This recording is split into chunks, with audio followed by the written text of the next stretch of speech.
Bonjour mes chers téléspectateurs. J'espère que je vous trouve tous en bonne santé. Moi, c'est Raïmou Draogo.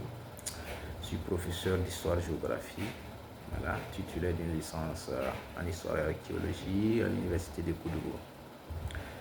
Aujourd'hui, nous allons vous parler d'un phénomène.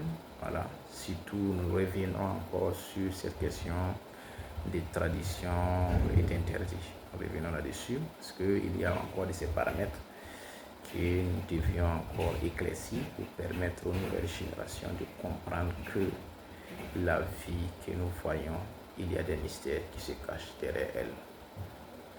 Alors, aujourd'hui, il faut comprendre dans la vie sociale où nous sommes, le phénomène du divorce est très élevé.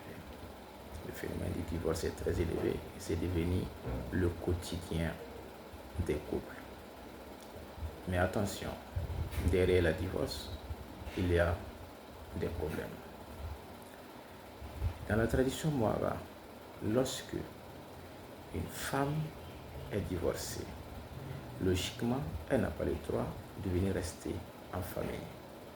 Elle part chez sa tante ou encore chez ses oncles maternels, le temps de se ressaisir et de chercher un autre époux. Dans les cas contraires, lorsque une femme divorcée revient en famille, et aujourd'hui vous savez que la question de la sexualité est très développée. Et cette question aujourd'hui est devenue le quotidien de la nouvelle génération. Lorsque une femme divorcée revient en famille et que, au lieu de rester bien éduquée sexuellement, elle se permet de faire ses sorties. Et par malheur, elle sort, elle commet de l'adultère et elle revient à la maison. Au retour à la maison, elle peut entraîner des conséquences. Ces conséquences, c'est quoi? Elle peut entraîner la mort. Et pourquoi? Lorsqu'elle sort, elle commet de l'adultère. Au retour à la maison, en entrant à la maison, la première personne que cette dame va croiser, le sexe masculin, ne reverra plus la date de l'année prochaine auquel ils se sont rencontrés. C'est pas possible. Tu vas mourir. C'est pourquoi on a dit que lorsque nous les appelons généralement des Wemba, ces femmes-là, souvent, sont mal vues. Oui. Logiquement, elles ne doivent plus revenir en famille. Elles repartent chez ses oncles maternels pour éviter la colère des ancêtres. Il n'est pas rare aussi de voir dans les sociétés aujourd'hui des filles qui tombent enceintes hors mariage et elles sont accueillies à bras ouverts par les parents qui sont toujours vivants. Dans la tradition Mouara, cela est interdit. C'est interdit, voire impossible. C'est interdit. Lorsque vous tombez enceinte, même si c'est 2 semaines de grossesse, vous êtes banni de la famille. Vous rejoignez vos tantes. Après l'accouchement, on passe par des pratiques rituelles, par des prières, des pratiques traditionnelles pour demander la clémence des ancêtres avant de vous permettre d'accéder à la famille. Sinon, vous allez entraîner la colère des ancêtres. Et la colère des ancêtres, c'est quoi? Elle entraînera la mort du chef de famille. C'est pourquoi nous appelons la nouvelle génération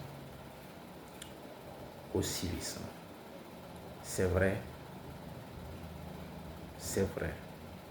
que l'école éduque, la religion éduque, mais il faut aussi avoir de l'éducation sociale ou traditionnelle pour son bien-être. Pour son bien-être. Il est très très important de connaître les interdits et les tabous. Voilà ce qu'il faut faire et ce qu'il ne faut pas faire au risque d'engendrer la colère des ancêtres.